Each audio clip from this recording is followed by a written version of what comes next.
योग माना कनेक्शन, संबंध। सारा दिन में हमारा किस किस के साथ कनेक्शन है। कनेक्शन मतलब मेरा किस पर प्रभाव पड़ता है और किसका मेरे ऊपर प्रभाव पड़ता है। जब ये एनर्जी एक्सचेंज होता है तो हम कहेंगे इनका और इनका कनेक्शन है। हर थॉट जो हम क्रिएट करते हैं सारा दिन, चेक करना उसका किस किस पर प्रभाव पड़ता है। हर विचार जो हम क्रिएट करते हैं उसका सबसे पहला असर किस पर पड़ता है? हमारे मन की स्थिति पर। एक अच्छी प्योर ब्यूटीफुल थॉट क्रिएट की, मन खुश हो जाएगा। एक ऐसी थॉट क्रिएट की, इसने ऐसा क्यों बोला मुझे, ऐसा क्यों किया, सबके सामने किया, मैं कितना भी करूं लोग मेरे साथ ऐसा ही करते हैं। जैसे ही ऐसी थॉट क्रिएट की तो मन की स्थिति क्या हो जाएगी? डाउन हो जाएगी। तो हर एक थॉट जो हम क्रिएट करते हैं उसका सबसे पहला असर हमारी मन की स्थिति पर पड़ता है। हर थॉट जो हम क्रिएट करते हैं उसका दूसरा असर हमारे शरीर पर पड़ता है। अभी अभी आपको भाई साहब ने कहा अगर आप रोज मेडिटेशन करेंगे तो आपका तन भी स्वस्थ हो जाएगा। क्यों? क्योंकि हमारी हर थॉट, हमारी हर सोच हमारे शरीर के हर अंग पर प्रभाव डालती है। आप देखो बच्चा है, जब उसका एग्जाम होता है तो कभी कभी बच्चों को सुबह पेट में दर्द होना शुरू हो जाता है। देखा कभी घर पे? कभी पेट में दर्द होना शुरू हो जाता है, कभी किसी को बुखार हो जाता है जिस दिन एग्जाम है, कभी किसी को वॉमिटिंग होनी शुरू हो जाती है, कभी हमें टेंशन होती है तो हमें पसीना आना शुरू हो जाता है, कभी हमें पब्लिक में स्पीच देनी है तो हमारे हाथ पैर ठंडे होने लग जाते हैं, हमारा मुंह सूखने लग जाता है। टेंशन तो मन को हो रही है लेकिन उसका असर किस पर हो रहा है? हमारे शरीर पर हो रहा है। आज हम कोई भी बीमारी लेकर डॉक्टर के पास जाएं, कोलेस्ट्रॉल है, बीपी है, हार्ट की प्रॉब्लम है, डॉक्टर दवा लिख के देगा लेकिन साथ साथ वो कहेगा टेंशन नहीं लो, रिलैक्स करो, रिलैक्स। मतलब यहाँ की टेंशन का असर शरीर पर। तो आत्मा का सेकंड योग किससे? अपने शरीर के साथ कनेक्शन। फिर हमारी हर थॉट का असर किस पर पड़ता है? एक मन पर पड़ा, दूसरा तन पर पड़ा, तीसरा जो हमारे आसपास सभी लोग हैं जिनके लिए हम सोचते हैं, तो जो हम थॉट क्रिएट करेंगे वो सामने वाले तक पहुंचेगा। तो जो तीसरा हमारा योग है वो है हमारा लोगों के साथ।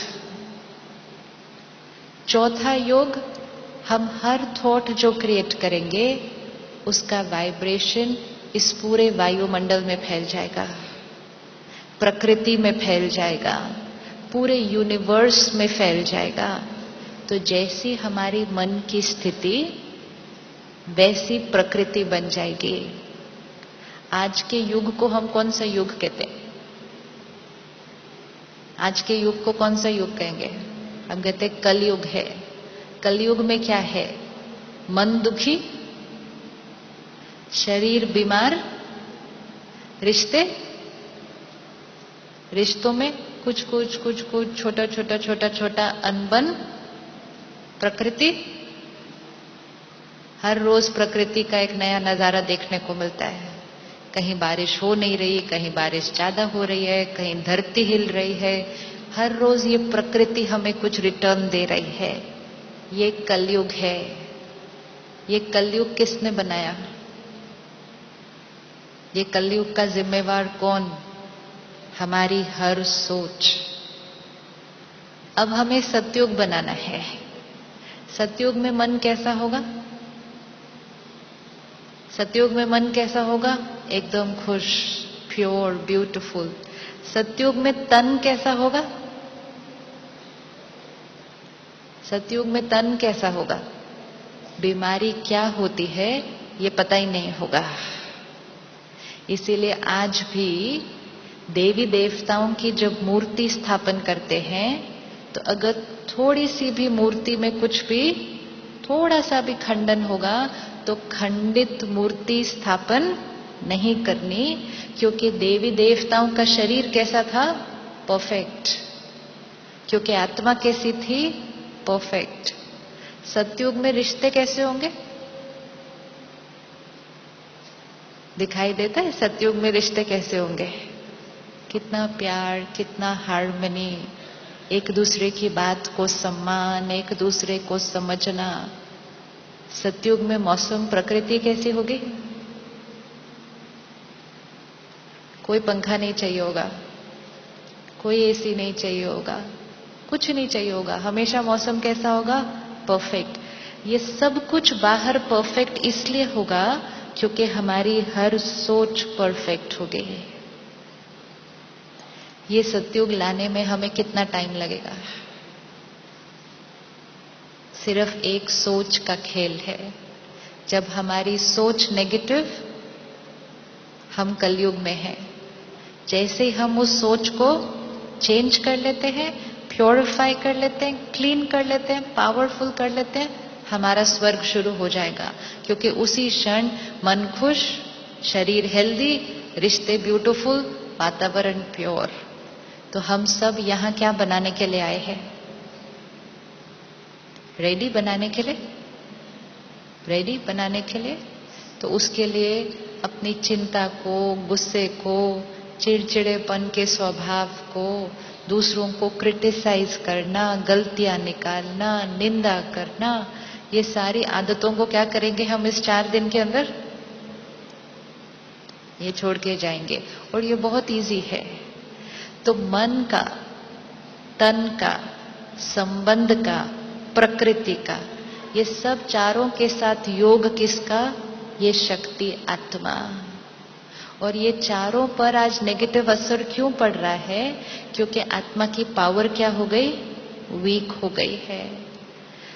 सुंदर प्रकृति, अच्छे संबंध, स्वस्थ शरीर और प्योर मन, इस सब के लिए आत्मा कैसी चाहिए? आत्मा कैसी चाहिए? पावरफुल चाहिए। अब ये वीक आत्मा को पावरफुल बनाने के लिए एक और के साथ संबंध जोड़ना पड़ेगा, एक और योग करना पड़ेगा, एक और कनेक्शन जोड़ना पड़ेगा। वीक बैटरी को पावरफुल बनाने के लिए क्या करना पड़ेगा? चार्ज करना पड़ेगा। आप सब सुबह सुबह अपने मोबाइल को चार्ज करके आए? चार्ज करके आए? एक चार्ज्ड मोबाइल ही आपको सारा दिन सेवा दे सकता है।